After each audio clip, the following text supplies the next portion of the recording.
Assalamualaikum warahmatullahi wabarakatuh. We are from group 5. We present about Islam and animal.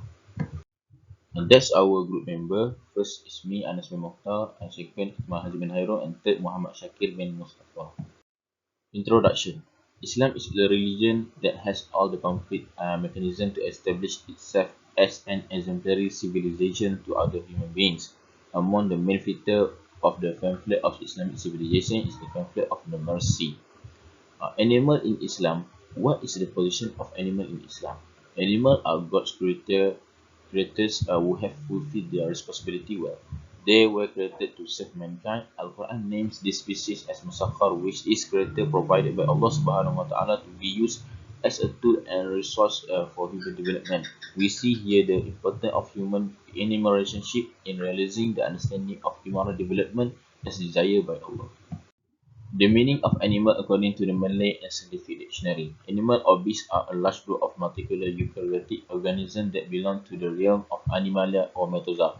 It evolves its body and eventually become fish, yet there are some species that undergo a process of metamorphosis in the middle of its history. Most animals are motile, can move spontaneously and independently. All animals are also heterotrophs that they have to eat other organisms or their products in order to survive. Most of the non-animal phyla appeared in the fossil record as marine species during the Cambrian explosion about 542 million years ago.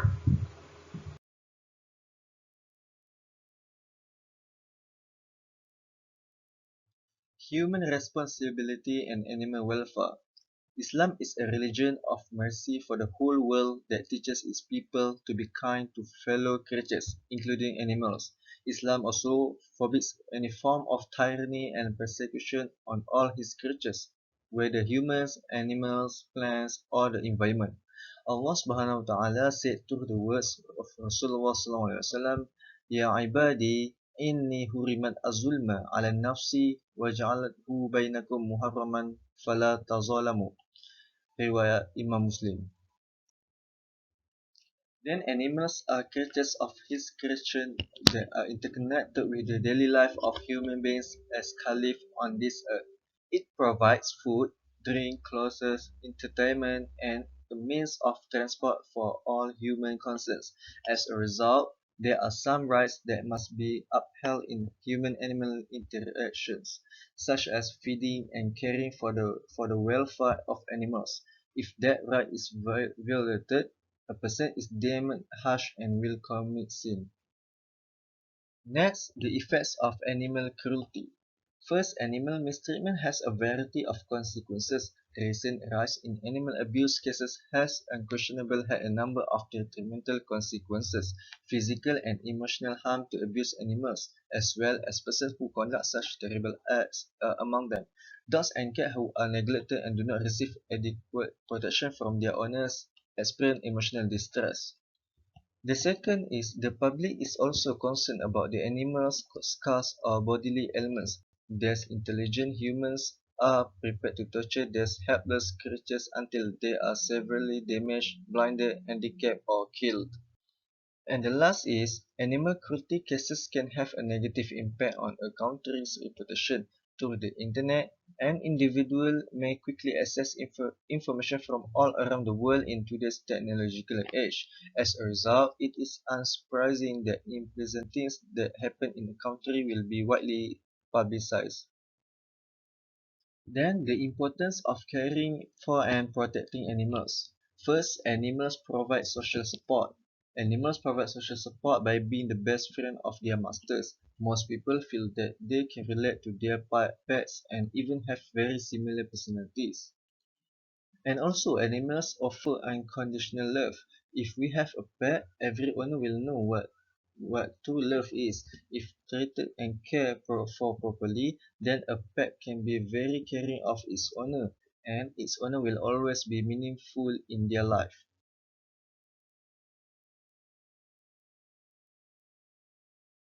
Animals that cannot be eaten in Islam. In addition to animals being kept for their welfare, in Islam animals are also used as a source of food based on the word of Allah, and He has created cattle for you. From it you get warmth and much benefit, and some of its meat you eat. Surah An-Nahl.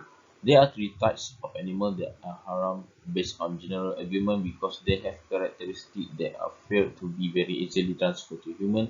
The three types of animal characteristics are: first, has a wild nature and fangs such as tiger, leopard, dog, and bear, based on the Prophet Nabi Sallallahu Alaihi Wasallam said, "Kullu dhinabin min as-sibai haram," meaning every wild animal that has fangs is forbidden to be eaten. Hadis riwayat Muslim and Tirmizi.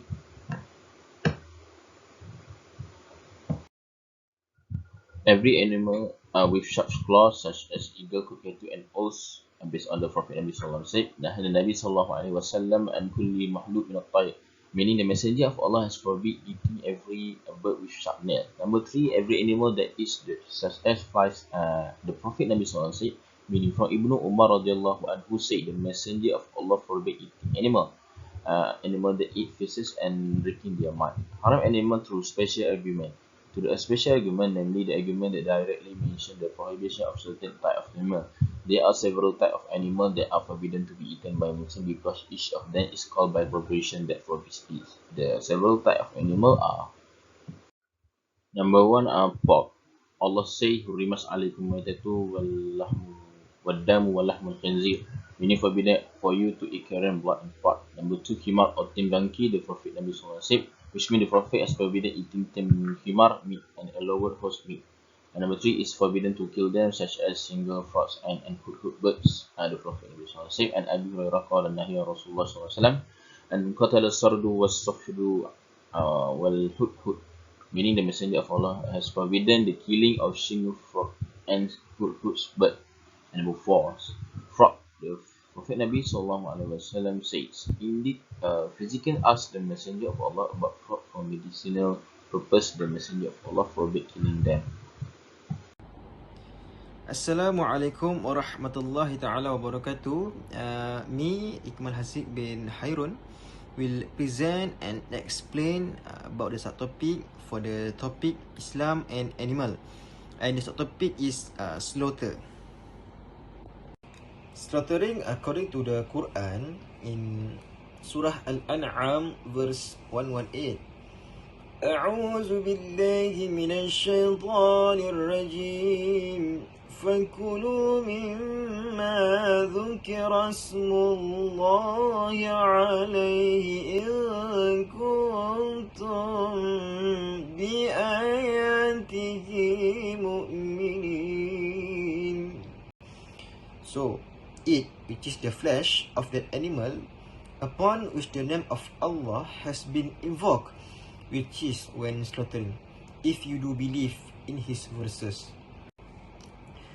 Slaughter of animals according to the hadith from Rawahu Muslim, verily Allah has prescribed ihsan, which is proficiency and perfection in all things. So if you kill, then kill well, and if you slaughter, slaughter well. Let each one of you sharpen his blade, and let him spare suffering to the animal he slaughters. The concept of slaughter is, first, slaughter is the taking of the life of a halal land animal that is eaten using a sharp tool. Second, done by severing halkum and mar'i together with intention because of Allah subhanahu wa ta'ala. The laws of slaughter. For the first one, slaughter at the back of the neck, which is called al-faqa. From Jumhur, makruh slaughter behind the neck of an animal. It's a torture of animals. Second, from Shafi'i and Hanbali, must eat or can eat by cutting the throat of an mar'i. Halal if after being cut the animal flounders and accepts, then slaughter again. From Al-Maliki, it is not halal to eat animals slaughtered in the back of the throat. Continue for the laws of slaughter. Secondly, slaughter until beheaded. From Jumhur, it is disliked to slaughter until it is broken. Even if torturing animals, it is still not illegal. Nafi' says from Ibn Umar, kana la yakulu ash-shah idha nakha'at. Indeed, Ibn Umar refused to eat the meat of the slaughtered god until its neck was severed. From Hanbali, must eat or can eat even the neck is broken. The method of slaughtering, according to the Islamic perspective, first, slaughter is done with the intention of slaughtering.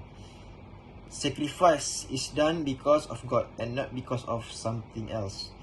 Loss of the larynx, which is a respiratory tract, and varicose veins in Mahrih canal, the animal is halal to eat and is still alive. The animal died with one slaughter, slaughtered by Muslims using sharp tools other than nails, teeth, and bones. The animal was slaughtered not because of others like to die or fall into a well while being slaughtered. Aspects of difference in slaughter between Muslims and non-Muslim. The first one, from Muslims, the purpose of the slaughter is because of Allah SWT. If non-Muslim, the purpose of the slaughter was not because of Allah SWT. Second, the execution of slaughter is to recite hukum and mar'i, while non-Muslim, there is no specific implementation of slaughter. Third, the law of slaughter is halal to eat, while non-Muslim, the law of slaughter is not halal to eat. Difference between at-tazkiyah, an-nahru, and az-zabah.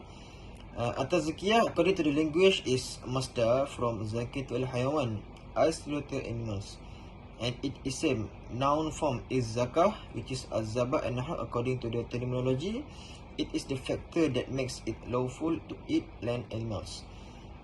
The scholars explain that an-nahr, piercing in the neck, is a special slaughtering technique for camels, and az-zabah, slaughter by cutting at the neck, is for animals other than camels.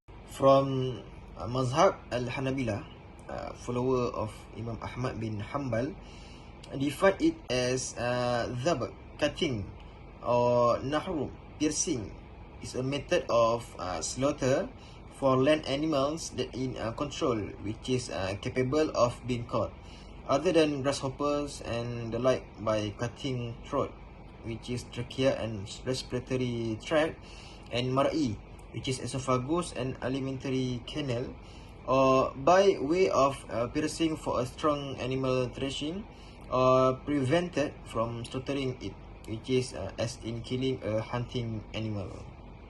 Next, slaughter technology which appears in the present, which is stunning technology and SYAKIR. In stunning technology, there are several fractions, which is namely captive bolts, electric stunning, and mechanical immunization. And SYAKIR technology, as we know, is for chicken. Among current issues about animal, number one, it is forbidden to eat peacock meat because of its arrogant nature. Number two, the law of eating sushi and sashimi. And number three, animal bottom law. Number four, the law preserve and trade snakes. Number five, transplantation of the organ on human is allowed under emergency condition. And number six, the law sell the blood of sacrificial animal. Number seven, does the cat sneeze faces. Number eight, whether deer can be used as slaughter animal for sacrificial worship. And number 9, is allowed to kill lizards.